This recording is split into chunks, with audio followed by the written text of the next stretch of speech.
Robert Muldoon was one of the main protagonists in Jurassic Park the novel, so it was extremely surprising in Jurassic Park the film to see him set upon and attacked by a group of velociraptors.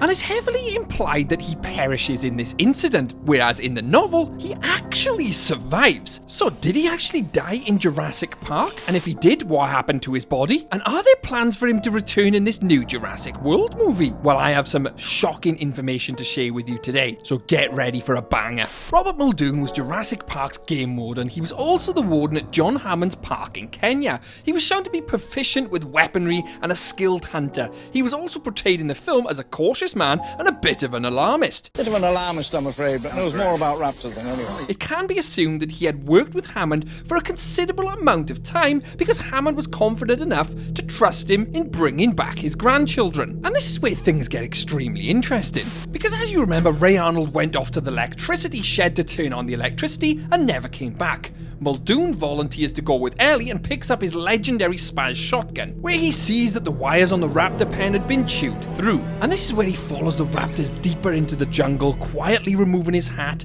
and locked his shotgun sight onto the velociraptor. And we all know what happens next. Now, what is extremely interesting about this scene, that in every version of the script, draft, and everything to do with this scene, Robert Muldoon was meant to survive. And even in the novel itself, Robert Muldoon wasn't killed by a pack of velociraptors. So it begs the question then, did he actually die? And something which is extremely interesting is the fact that the cast themselves leave the island without even giving a second thought as to what happened to Muldoon. So if he did survive, wouldn't he have been left behind anyway? This all starts to be building a theme towards the new Jurassic Park Survivor game, or even the new Jurassic World movie. And believe you me, it only gets even more interesting as time goes on. Now, I'm pretty sure you're aware that they're releasing a new Jurassic Park Survivor game, and it's based on Isla Nublar, the entire island, where you play a scientist who's left behind after the evacuation. Doesn't this sound familiar with Robert Muldoon? We know that if he did survive the raptor attack, which he was meant to in the film to begin with, and even survives in the novel, he would now be stranded on the island.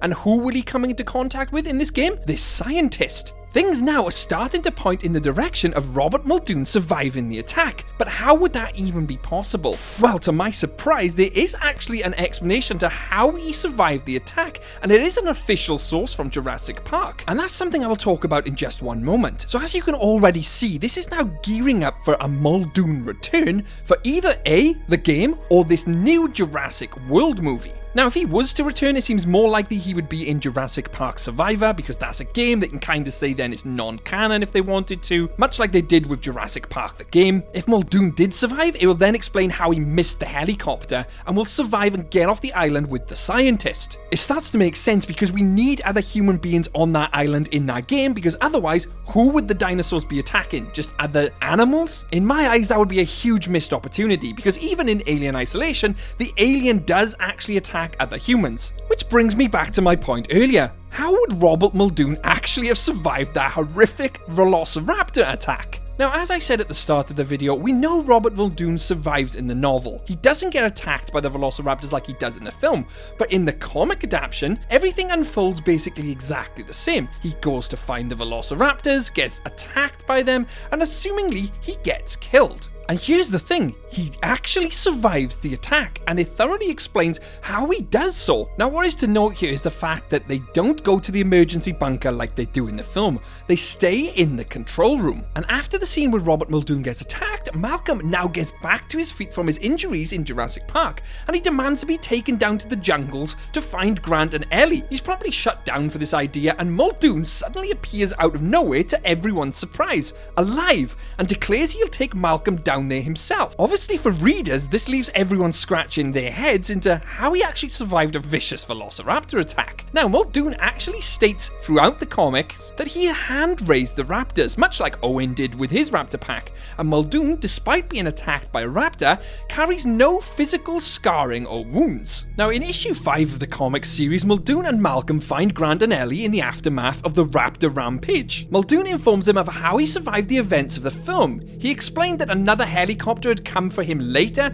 and evacuated him and the additional workers who had survived the incident from Isla Nublar. Now, that sounds extremely interesting to me because it could filter into the new Jurassic Park Survivor game. But let me embellish a little bit more and fully explain how he did actually survive that raptor attack. Like he said, he hand-reared the raptors, and having raised them himself, they were literally only playing with him like they would with the other raptors. And that could actually be the case in the film, because although most of our view is blocked by the foliage, it could legitimately be that the raptor is actually playing with him. Because let's face it, we don't actually see any blood or guts. And it's not really using its large sickle claw to slash him open. Because let's not forget, this is exactly what we see in the novel where the Tyrannosaurus juvenile is playing with Ed Regis. But in the novel, unlike what happened with Regis, Muldoon survives and was left behind. But then you could argue, well, we hear Robert Muldoon scream and sound like he's in pain. Well, let's face it, being pinned down by any large animal, even if it was playing, would make anyone scream. I know I would absolutely be screaming my head off if someone did that to me. All this now starts to set up a potential return for Robert Muldoon. But there is a huge bit of evidence which I would like to point out, which is brought to us in the form of the Lost World Jurassic Park.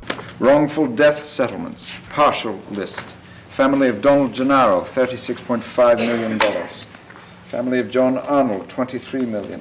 Family of Robert Muldoon, $12.6 million. But in the same scene, it also claims that the dinosaurs on Nublar were destroyed as part of a cleanup operation. So even though it is a deleted scene, it's clearly not a canon deleted scene, because we know that to be not true at all. Dinosaurs are on Isla Nublar, or post-Fallen Kingdom were. And the thing we have to realize is that there must have been other survivors / workers on that island. I mean, not everyone is going to have evacuated 100% on that boat that Nedry was trying to catch. And it's unrealistic, like an entire island would even evacuate onto a single boat in the middle of a high seas storm. There must have been a bunch of others that were stranded on the island too. Well, we know there was because the scientist is there from the new game Jurassic Park Survival. And they could easily use the explanation I've given earlier into how he survived the attack. I mean, the raptors practically playing with Muldoon is ridiculous, but I can't help but love it in myself. Sadly though, we do know Bob Peck is no longer with us, so they wouldn't be able to use the same actor. If they planned on including him in the new Jurassic World movie, although for the game they could definitely bring back Bob Peck's likeness with no problems at all. I also really like the idea that Robert Muldoon hand-reared the raptors and predates Owen Grady doing the same thing. I just really like it because he's got such a respect for the raptors. He's not treating them as a plaything or some type of pet. He genuinely has a respect for these animals. And that leads me to another question. What really happened to Dennis Nedry's body in Jurassic Park? And if you want to know all about that, I have a video here, because there is far more to that story than meets the eye. Now hit that subscribe button because there's plenty more content like this coming up, and the like button. And I'd like to give a special mention to my YouTube members. Petersaurus Rex, who's been with us 31 months, Celate has been with us 32 months, Matthew 4 months,